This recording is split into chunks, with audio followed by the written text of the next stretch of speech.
절약정신과 짠돌이 구두쇠는 종이 한 장 차이라나요? 알뜰살뜰하게 사소한 것 하나씩 챙기는 모습이 저한테는 둘도 없는 장점처럼 보였어요. 저나 남자친구 두 사람 다 사회인이 되고 나서 직장 생활을 하는 중에 만나 연애를 시작했거든요. 손해보는 거 참 싫어하고 근검절약하는 습관이 저는 엄청 어른스럽다고 느꼈고, 그러한 남자친구의 습관들이 제가 모자란 부분을 채워줄 수 있을 거라 생각했습니다. 연애를 4년 가까이 했는데 아직 콩깍지가 남아있었나 봐요. 결혼은 현실이라는 말이 뼈에 사무치게 와닿는 상황이네요. 남자친구 입장에서는 결혼 승낙을 한 제가 다 잡은 물고기라는 생각이 들었나 봐요.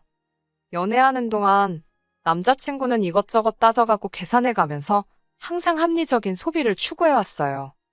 그렇다고 해서 실제로 저한테 돈 쓰는 걸 아까워한다거나 푼돈 얼마 때문에 싸우고 소심하게 나오는 구석이 없었습니다. 적어도 그동안에는 쓸 때는 쓰고 아낄 때는 확실하게 아끼는 사람이었지요. 그리고 4년이라는 긴 시간을 해오면서 봐왔던 모습에 남자친구가 제게 청혼을 해왔을 때 그렇게 하겠다 승낙을 하게 되었고요. 남자친구가 나이가 저보다 2살이 많습니다. 하지만 취직한 연도는 똑같았어요. 남자는 군대가 걸려있으니 2년 취직 늦은 게 흠잡을 이유라는 생각이 들지는 않았습니다. 두 사람 다 다니는 회사가 비슷비슷한 수준이고 직접적으로 말해준 적은 없지만 연봉 또한 비슷하게 받는 듯 싶었지요. 결혼 이야기가 처음 오고 가기 시작했을 때 저는 당연히 남자친구나 저나 모아놓은 돈의 액수가 비슷할 거라 생각했어요. 5년 직장 생활에서 5천을 모았으면 솔직히 사회초년생이 이 정도면 돈 낭비하지 않고 잘 모은 거라고 생각했거든요. 그런데 남자친구는 제 2배가 되는 액수인 1억을 모았더라고요. 데이트하면서 뭐 비싼 선물 받아보거나 좋은데 여행 가본 적은 없지만 서로 비슷하게 지출을 했는데도 그 정도를 모은 걸 보니 참 대단하다 싶었습니다. 남자친구나 저나 둘 다 부모님으로부터 독립해서 나와 서로의 직장 근처에서 자취를 하고 있었는데 저와 비슷한 월급을 받던 남자친구에게 어떻게 그 정도 돈을 모았냐고 물어보니 정말 가관이더군요. 집에서 관리비 아낀다고 냉난방 안 쓰는 건 물론이고 샤워도 찬물로 했다더라고요. 알뜰폰 무제한 요금제를 들어서 인터넷도 집에 따로 설치하지 않았고요. 전기세 아끼겠다고 핸드폰 같은 전자기기 충전도 전부 회사에 가서 했다 하고 밥도 대부분을 회사 식당에서 해결했대요. 집에서 밥을 먹어야 할 때는 고구마 한 상자 사놓고 고구마만 먹었다고 하더라고요. 심지어 그 고구마도 회사 탕비실에 있는 전자레인지로 쪄오고 집에서는 정말 잠자는 것 외에는 아무것도 안 했다고 하는 겁니다. 알뜰살뜰한 건 알았는데 그 정도까지 한다니 조금 걱정이 되기는 했어요. 검소하고 근검절약하는 습관이 장점이고 그것 때문에 결혼을 결심했기는 하지만 그렇다고 해서 저까지 그렇게 살고 싶은 생각은 없었거든요.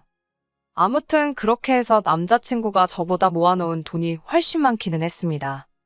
결혼은 요즘 추세가 다들 반반을 하잖아요.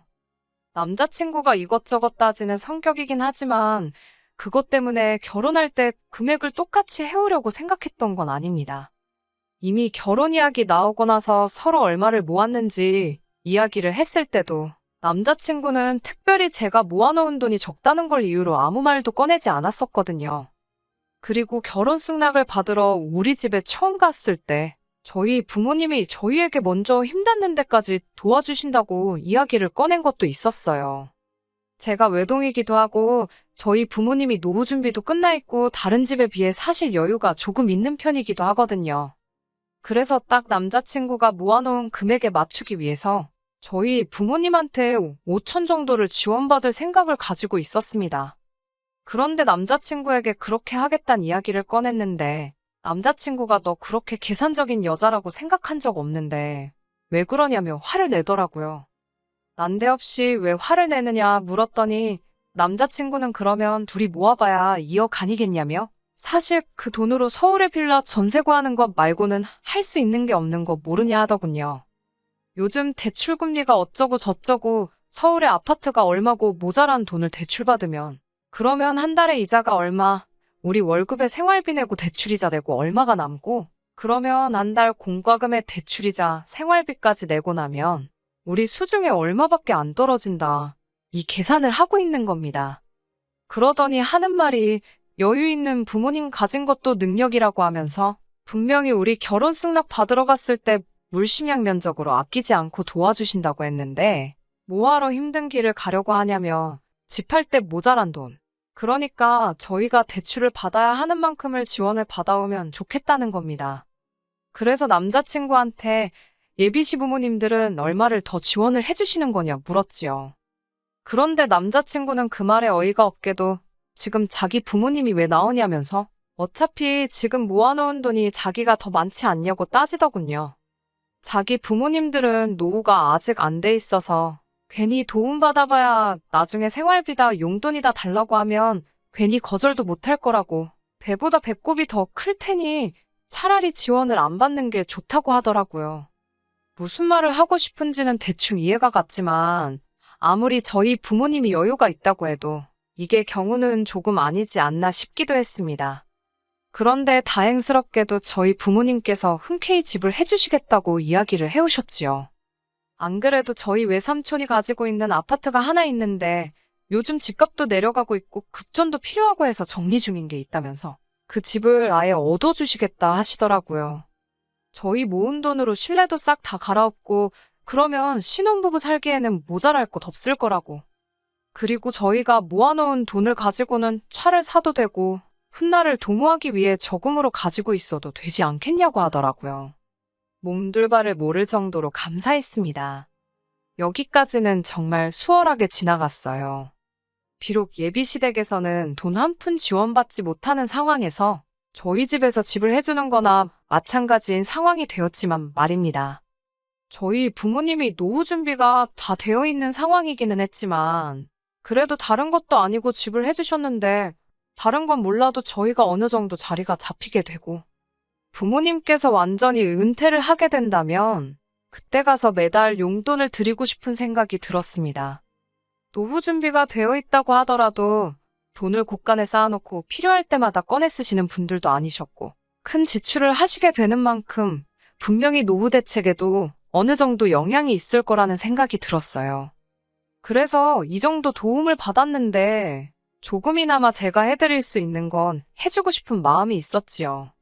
그런데 막상 남자친구는 집을 해주신다는 말을 들었을 땐 뛸 듯이 기뻐했으면서 용돈을 드리고 싶다는 제 말에는 인상부터 팍 쓰더군요.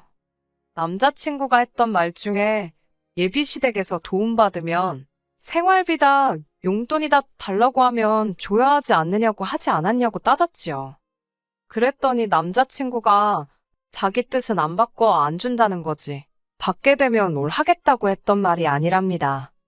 그렇다고 예비시댁에서 돈 한 푼도 안 받았다고 해서 저희 부모님한테만 주고 남자친구 부모님한테는 안 주겠다 하는 것도 아니었거든요. 당연히 양가 어른들이 더 이상 경제적인 활동을 할 수 없는 상황이 되면 자식들인 우리가 해야 하는 건 당연한 부분이 아니냐고요. 생활비랑 용돈을 드리는 건 양가 어른들이 은퇴한 뒤의 이야기라고.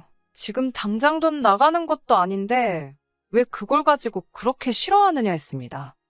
그러니 남자친구는 무언가 고민하는 척을 하더니 말도 안 되는 제안을 해오더군요. 안 그래도 저희 부모님이 집을 해주신다고 했을 때 짚고 넘어갔어야 하는 일인데 이왕 이야기가 나온 거 확실하게 정하고 가자고 하면서 말이지요. 뭘 물어보려나 했더니 진명이는 어떻게 할 생각이냐고 하더라고요. 솔직히 남자친구가 제가 부모님께 생활비를 조금씩 드리고 싶다는 말을 했을 때 저렇게 네 돈 내 돈 따져가며 굴지만 않았어도 이렇게까지 나올 생각은 없었거든요. 애초에 처음부터 공동명의를 할 생각도 가지고 있었는데 이렇게 확실하게 짚고 넘어가자는 식으로 나오니 무슨 꿍꿍이가 있는 것 같고 우리가 결혼해서 부부가 되는 건데도 이렇게 계산을 하려 나오는가 하는 모습을 보이니 공동명의를 하겠다는 말이 입에서 나오지가 않더라고요. 저도 치사하게 구는 것일 수도 있지만 일단 남자친구랑 제가 모아놓은 돈을 아예 건드리지도 않은 상황에 저희 부모님께서 아파트를 해주시는 거나 마찬가지였던 상황이었으니 저도 모르게 왜 명의 문제를 이야기하느냐고 대답이 나왔어요. 당연히 저희 부모님이 다 내주시는 건데 내 명의가 아니면 우리 부모님 명의가 되지 않겠느냐 했습니다. 예상했던 대로 남자친구가 공동명의가 아니라는 말에 얼굴에 기분 나쁜 감정을 숨기지를 못하더라고요. 저한테 따진다고 하는 말이 아까 전까지는 드리기 싫다던 부모님 생활비를 걸고 넘어지면서 집 명의는 네 걸로 하고 생활비는 우리가 번 돈으로 드리겠다니 너무 치사한 거 아니냐고 하는 겁니다. 그러더니 그럼 자기도 생각이 있다는 거예요. 자기가 결혼한다고 모아놓은 1억에는 손을 안 대겠다고 하더라고요. 저보고 이제 우리 결혼하는데 네 거 내 거 나누고 있냐고 정말 치사하다고 하면서 눈에는 눈이고 이에는 이라는 겁니다. 자기도 저랑 결혼을 준비하는 남자이기 이전에 부모님 자식이라고 효도하고 싶지 않은 자식이 세상에 어디 있겠냐면서 저랑 결혼은 하되 여태 모아놓은 돈은 부모님 드리겠다고 선언을 하는 겁니다. 어차피 집 명의도 제 걸로 할 텐데 우리 재산을 합치는데 무슨 의미가 있냐고 하더라고요. 그러면서 그냥 결혼은 하고 각자 수입도 알아서 관리하자고 하더라고요. 부모님께 생활비를 드리던 용돈을 드리던 각자 돈 관리하니까 생활비 내고 나면 남은 돈은 어떻게 쓰던 자유라고 하면서 말이지요. 요즘 반반 결혼하면서 각자 월 수입도 알아서들 관리한다고 하기는 하지만 이건 조금 경우가 다른 문제라고 생각했어요. 말이야 번들을 하게 하고 있지만 솔직히 지금 하는 말은 자기 돈 한 푼도 안 쓰고 결혼하겠다 이 말이잖아요. 집도 여자 집에서 해와 집 명의가 제 쪽으로 되어 있으니 집 고치는 것도 당연히 제가 모은 돈에서 충당해야 한다는 뜻이고 말이에요. 심지어 결혼 전에 모은 돈은 부모님 노후자금 쓰시게 다 드리고 온다고 하는데 어이가 없더라고요. 내가 집을 해오는데 이게 정말 공평하다고 생각하느냐 따지니 남자친구가 공평하다고 하면서 집 때문에 그러는 거면 자기가 다달이 월세로 20만 원씩은 주겠다고 하는 겁니다. 저도 조금 남자친구가 받기만 하려는 모습에 실망한 게 있기도 하고 억지 부리는 부분도 없지 않아 있었지만 남자친구가 굉장히 계산 다 해본 것처럼 논리적인 척 하면서 떠들어대고 있는 꼬라지를 보니 다시 생각이 들더라고요. 남자친구한테 네 말이 맞다고 인정해줬어요. 집 명의도 내 거고 우리 앞으로 잘 살기 위해 도움을 받는 건데 집을 해줬다는 이유로 매달 생활비 드릴 생각을 하면 돈이 아까운 것도 이해하겠다고요. 그리고 각자 자기 부모님한테 잘하고 싶은 마음은 똑같은 거고 그것도 이해한다고요. 그래서 모은 돈도 부모님 다 주던지 말던지 알아서 하라고 했어요. 자식이 부모한테 잘하겠다는데 나부터 그러자고 했는데 그걸 아니라고 할 수는 없는 노릇이라고요. 그러니 남자친구가 싱글벙글 입이 귀에 걸리더라고요. 그러면서 가전이나 혼수는 그래도 서로 같이 쓸 거니까 그 돈은 저랑 반반씩 하겠다고 나오는 겁니다. 그 와중에도 저랑 같이 쓸 가전가구라고 해서 반반씩 하겠다는 거 보니 웃기지도 않아서 웃음도 나오지 않더라고요. 나 말 안 끝났는데 자르지 말라고 능글거리면서 지 속내를 다 털어놓던 남자친구 입을 다물게 만들어 놓고 그리고 나서 본론을 딱 말해줬습니다.